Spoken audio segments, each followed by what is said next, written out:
So in this question and the next few questions that you're doing, you need to get the length of a tangent. Because a tangent is a line, it doesn't have a length as such.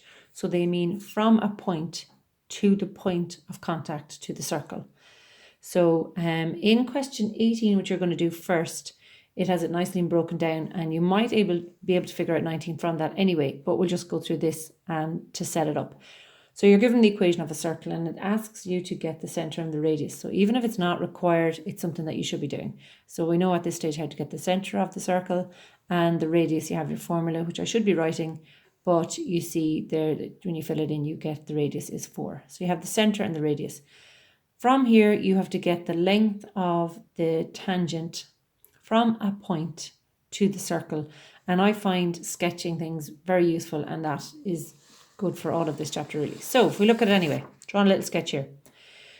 So we've got the center of the circle, radius of 4, and then you can see here that 2, 5 is clearly outside the circle. Now if you weren't sure from the question, you could sub in 2 for each place where there's x, you could sub in 5 each place that there's y, and you would see that the left hand side would be bigger than 0, which means that point is outside the circle anyway, if you just weren't sure. But anyway, when you see this point here and the circle, it's argued that there's obviously 2 tangents that can go through that point that touch the circle.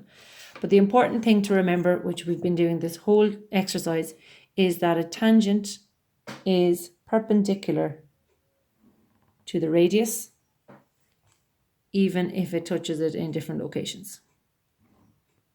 Okay, so now that I've drawn in the radii there, I can mark in that the length of that is 4 and the length of that is 4. Now, the two of them make it look a bit more confusing, so we'll just do it as if we had only one of them. We'll pretend we're dealing with this situation here. If we know that that's 4, here's our right angle.